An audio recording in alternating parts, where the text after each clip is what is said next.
right. Well, good afternoon. And so for anyone who may be watching this video who doesn't know me, I'm going to introduce myself really briefly. My name is Dr. Jennifer Mills Price. I'm a psychologist, and I'm on the faculty at Marshall's Joan C. Edwards School of Medicine in the Department of Family and Community Health. And I'm project director for Healthy Connections Coalition, which is a group of more than 20 organizations in the greater Huntington area that all work with families of young children affected by substance use disorder. And so a little bit about this series.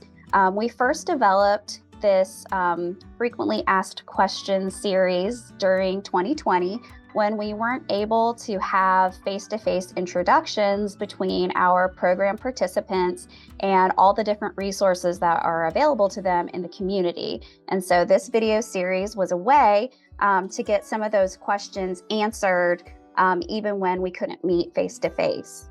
So we decided to pick this series back up in part because there's been so much growth since 2020 in terms of what resources are available for the families that are involved in our programs.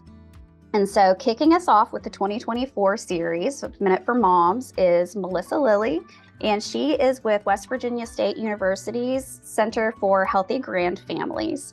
And so as most of you who would be watching this video should be familiar, children who are exposed to substances prenatally or parental substance use are disproportionately in the custody of either grandparent or another relative as opposed to with their biological parents. And so there are a lot of things that maybe some of our families get assistance with or get exposure to that not all families who are raising kids affected by parental substance use really get connected to.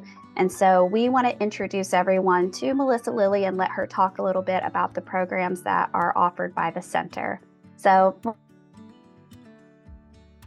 thank you very much, Jennifer. I'm Melissa Lilly. I'm the director for the Center of Healthy Grandfamilies at West Virginia State University, and it's an extension program. And what extension is in any university is we take educational programs off of the campus and into the community. So we extend the knowledge to the community. And this program came about in 2015. It was a collaboration between Extension, which is community education, and our Department of Social Work.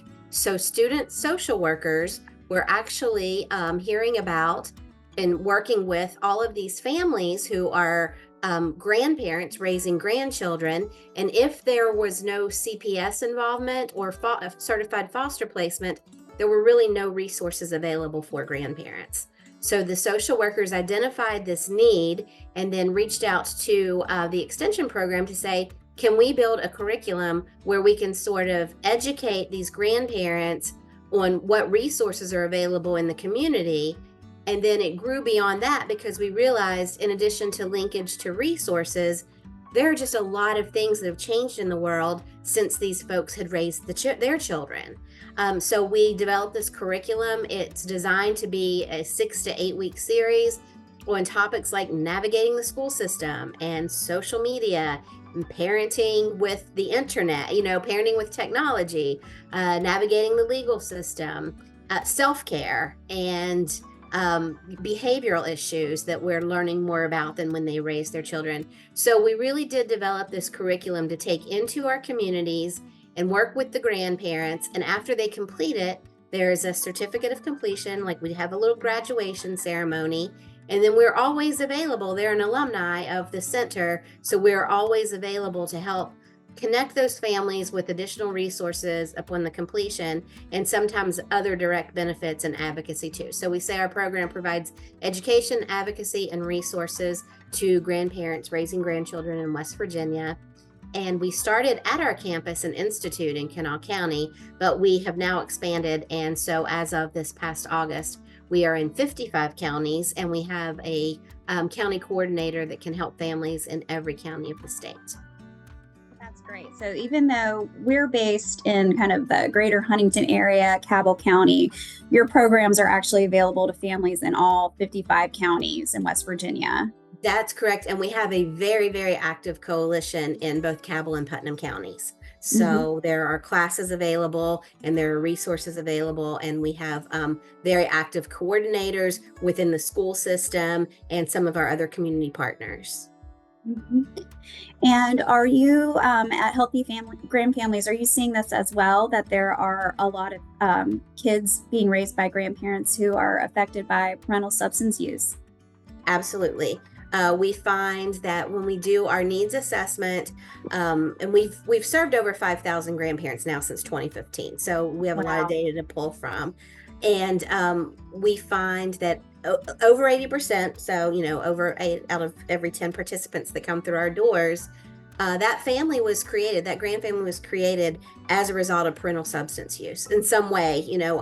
Sometimes it is just the parent's not able to care for the child, but we've had an alarming number of grandparents who are raising the children because of a fatal overdose and Wow. of a parent. So we see families that are very greatly affected, and it's the vast majority of our families.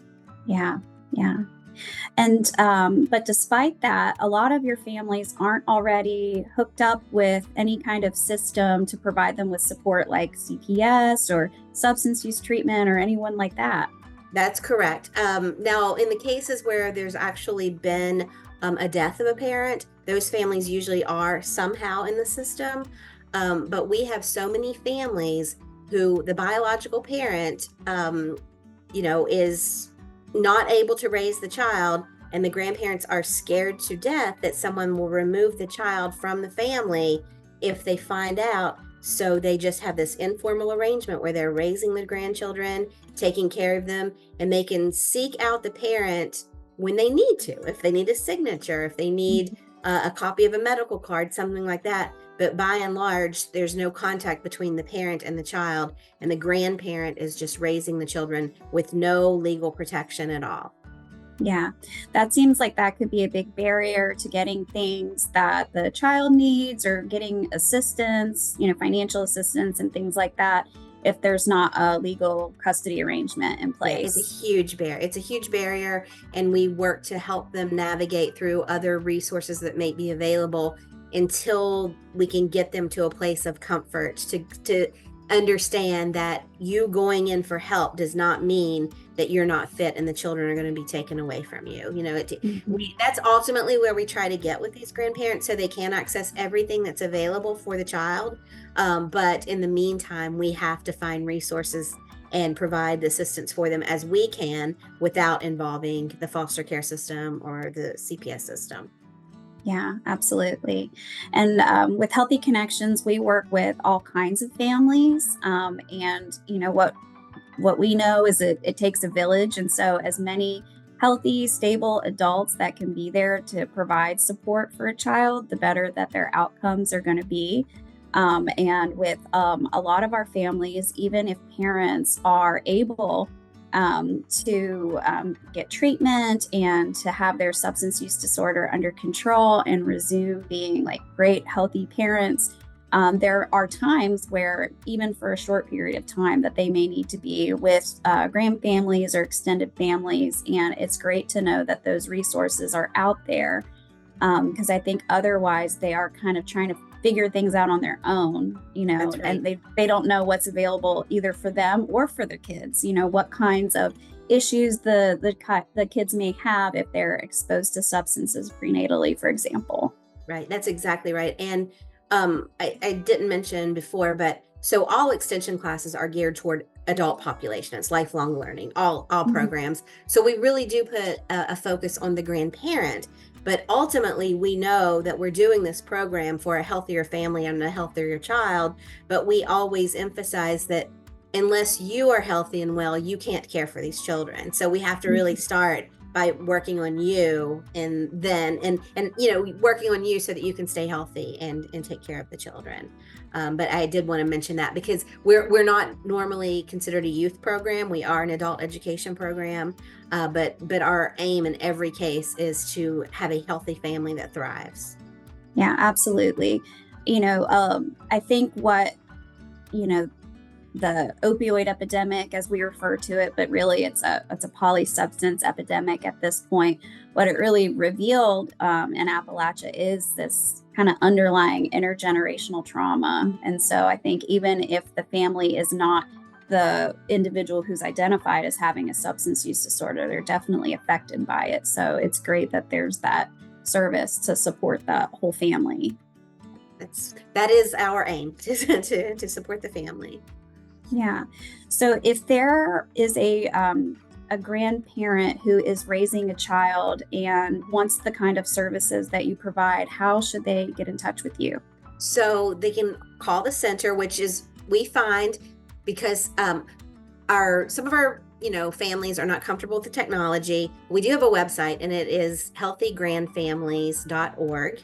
But the best way is just to call our office on West Virginia State's campus. That number is 304-204-4361. That rings directly to our central office, and then we can connect that family to the appropriate coordinator wherever they may be calling us from throughout the state. So even if they're not in the Huntington-Charleston area, they can contact that number and get referred to the appropriate program for their county. That's correct. And normally, to make it a little easier for the grandparents, so they're not jumping through hoops, we just take all of the information, have an enrollment completed. We reach out to the county coordinator and let them make contact with the grandparent. So unless there's some reason that they aren't comfortable sharing a phone number or an address, we just start the process and then have someone reach out to them, usually the same day. Oh, that's great. That's great. Is there anything that I didn't ask about that you want to make sure you're able to share with us?